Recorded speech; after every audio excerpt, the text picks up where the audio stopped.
Wired. Less wired than in a hospital when you're in it. Good morning, everyone. Thank you very much, Jackie, for giving me the opportunity to speak today.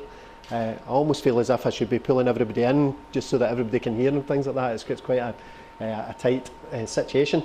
I think that I have been invited here today because I probably have one of the most referenceable stories of some successes using social media, and in particular LinkedIn.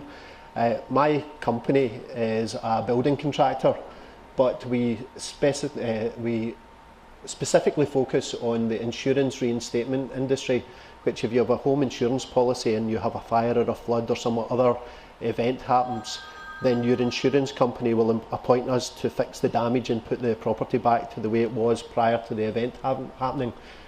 That means that our clients are almost exclusively very large companies. They're almost exclusively outside of Scotland, and they're very, very hard to penetrate. But once you get these clients on board and you become one of these contractors on their networks, then you're on there for life, and it's actually quite difficult to get put off again. I had a period in 2007 where I left the industry, came back into it and found that the industry had changed a lot. There were many new people involved in it, and the industry had become very fragmented.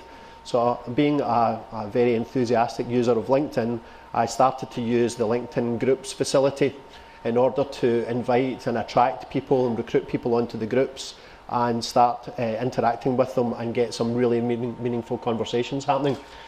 As a result of that, and I'll cast out some numbers, but the numbers are not for an ego trip. The numbers are to give you an idea of the type of population, type of community you can achieve. I have one group called the Insurance Reinstatement Group, which is one of 37 groups that I own and moderate, that I've got over 10,000 members.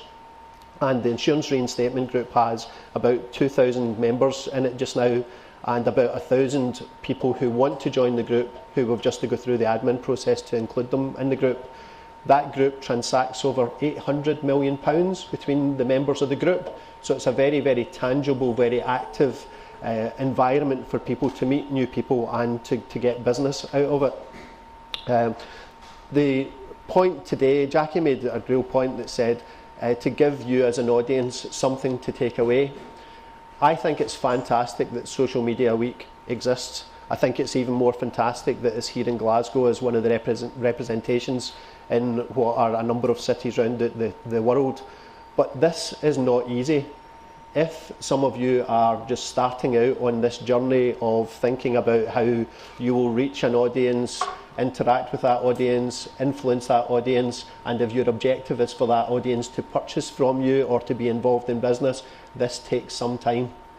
Even now, after having started this in the early 2000s, I spend 2 hours of my day every single day, religiously, disciplined, thinking about my objectives, noting them down, and then measuring what I do to those objectives. I don't have curiosity. I have a very, very tight focus.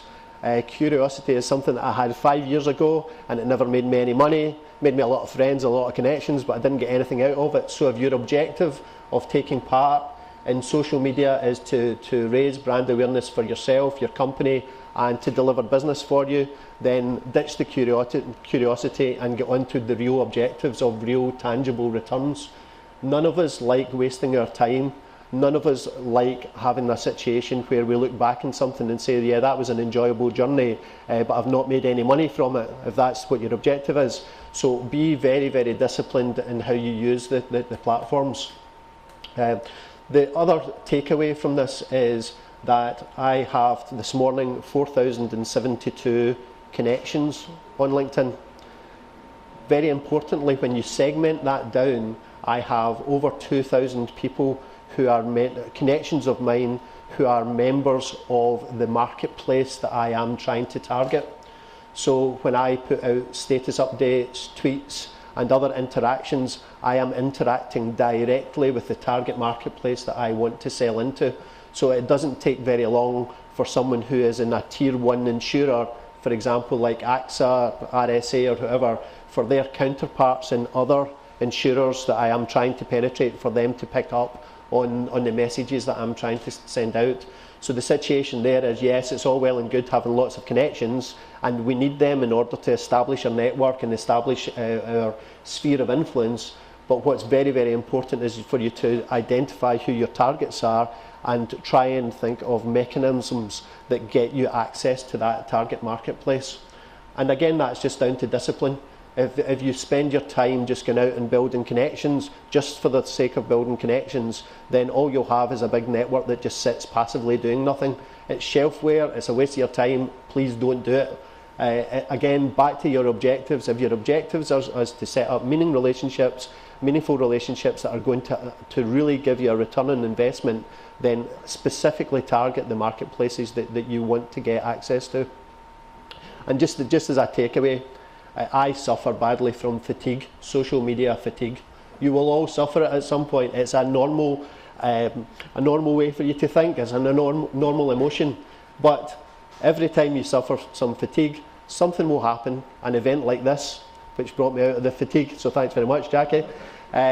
You will go through those emotions. I've got lots of scars on my back from the things that I've done wrong. Hopefully through today, from any questions that you may have, I can help you avoid some of those stupid mistakes that I've made. We all go through periods where we fall in and out of love of things, but I have enjoyed lots of success from what I've done specifically on LinkedIn, and hopefully today I can impart some of that experience to you and you can benefit from that. Thank you very much for listening, and thanks very much, Jackie, for giving me the opportunity. Thank you.